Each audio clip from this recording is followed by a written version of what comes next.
When you think of orphanages, you might think Oliver Twist or children sleeping in cold, dark rooms.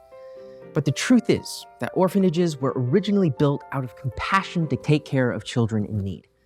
They were often the only place a child could go from the safety of the dangerous streets that they called home.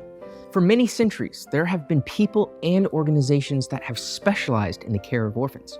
But it wasn't until the 18th century that the world would begin to see the overwhelming need to establish an institution of orphan care. One of the first orphanages was born in the heart of a sea captain who gave away an enormous fortune to see it become a reality. Thomas Coram was born in Dorset, England in 1668. He was very fond of his parents, whom he spoke of highly. However, at a very young age, his mother passed away. His father, who was believed to be a master mariner, traveled often, and when young Coram was 11, his father helped him get a job at sea. Due to his early apprenticeship, young Coram never received a proper education. This lack of a formal education would later become a catalyst for his philanthropic endeavors throughout his later life. In the early 1690s, a London merchant hired Coram to voyage to colonial America and oversee the supply of cheap merchant ships for the growing cross-Atlantic trade. After working for the London merchant for several years, Coram moved to Taunton, Massachusetts, which had been founded by members of the Plymouth colony, to establish his own shipyard. There, he married the love of his life, Eunice Waite. Though Coram was considered to have the typical rough edges of a sea captain, he was also known as a man of conviction and compassion. Coram was an advocate of fairness and equality. He felt that all people were created equal and were meant to take care of their fellow man. It was well known that the couple aided and promoted the rights of Native Americans with whom they lived and worked.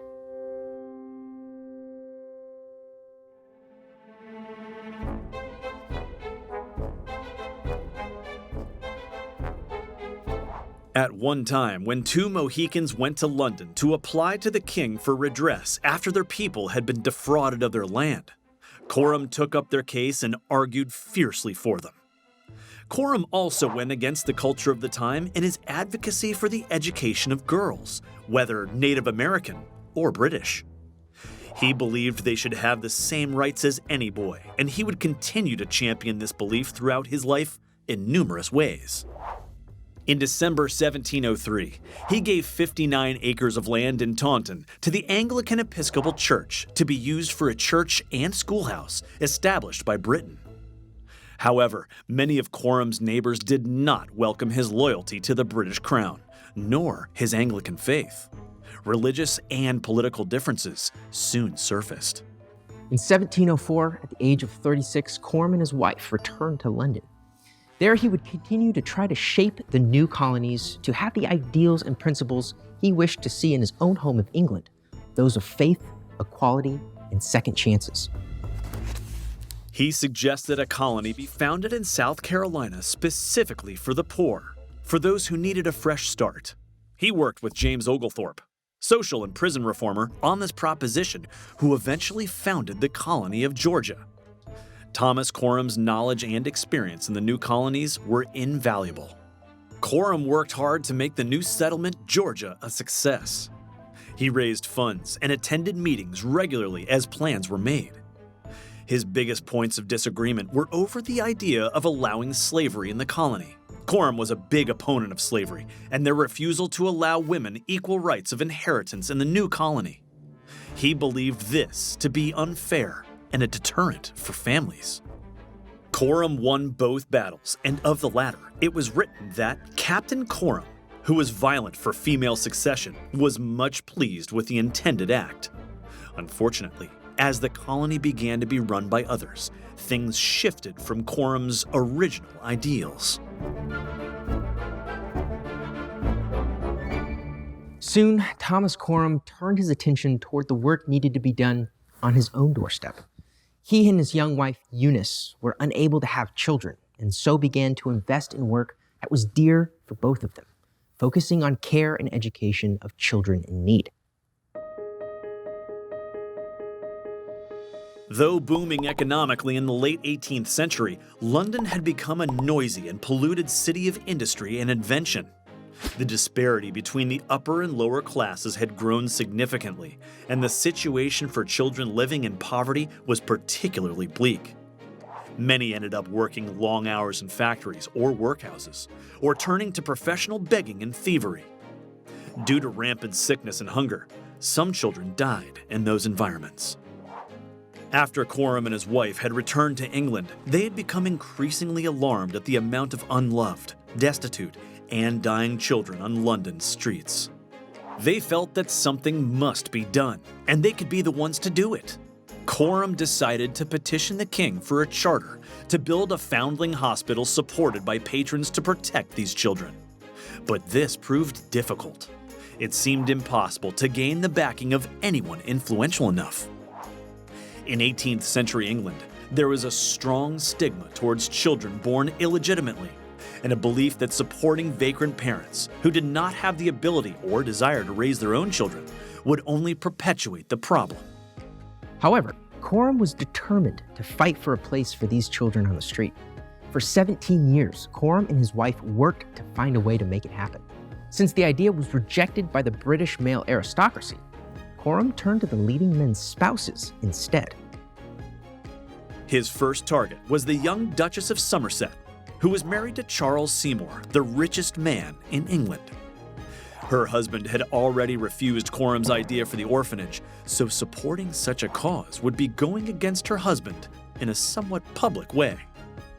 However, moved by Coram's plea for the plight of these children and the action needed to be taken to relieve them of their suffering, the Duchess graciously signed the petition. This started a domino effect, and over time, 20 other duchesses, baronesses, and countesses followed her example, convincing their husbands to do the same.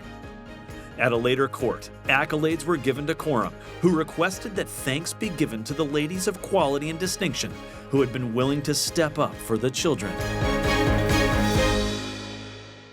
The first stone of the foundation of the Foundling Hospital, England's first home for children, was laid on September 16th, this month in history, in 1742.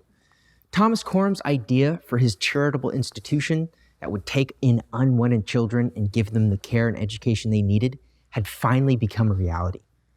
It would be called Foundling Hospital, a place of hospitality and healing. All of the children brought into the home were given entirely new identities.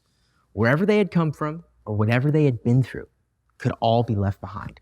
This was an opportunity for them to have a fresh start on life. The home provided shelter, food, clothing, medical care, and education for both boys and girls, as Coram insisted, but it also involved much of the London community. Instrumental in the support of Coram's dream were several artists, the most famous, English painter William Hogarth and the composer George Friedrich Handel. With their help, the public was made more aware of the charity and garnered even further support in the community.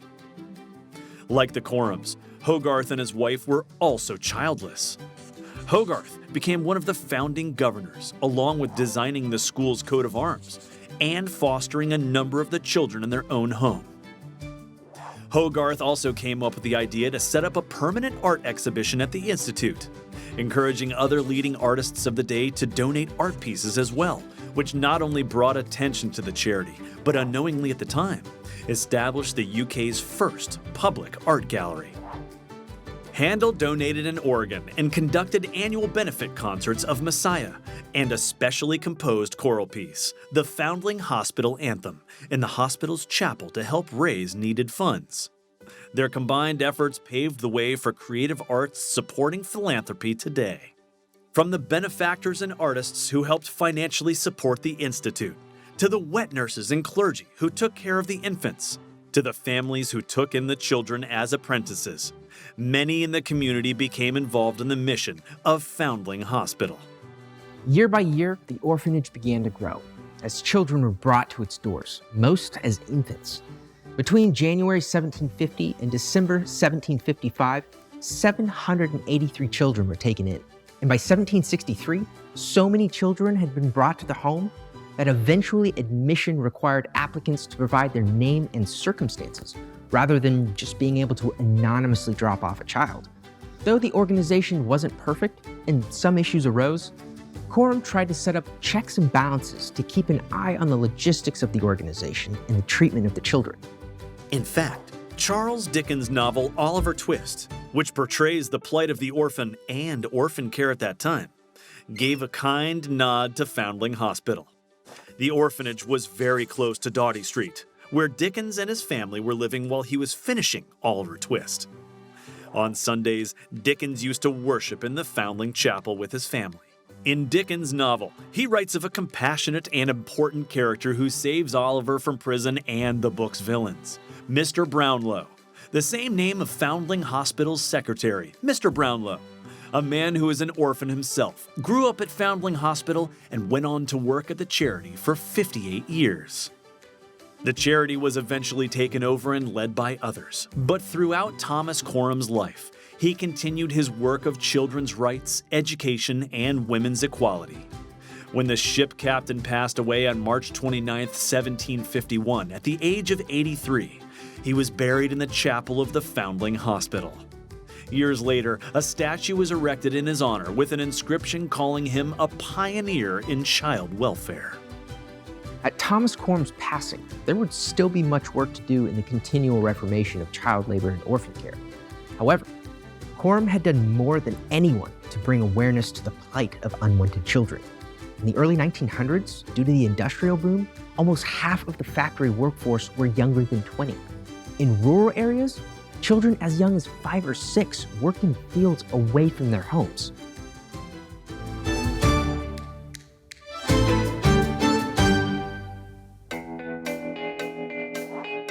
Thomas Coram and his wife had a vision to love the unloved and take action where many had turned a blind eye. Because of this, from 1741, when the first babies were admitted, to 1954, when the last student was placed in foster care, the Foundling Hospital cared for and educated nearly 25,000 children. The Thomas Coram Foundation for Children still works with children and young people across the UK and beyond today. At the turn of the century and throughout the 1900s, laws and regulations that protected and provided for orphans and child welfare can be attributed to the legacy of Thomas Coram. James 1:27, religion that is pure and undefiled before God the Father is this, to constantly work alongside and for orphans and widows in their affliction, despite any costs.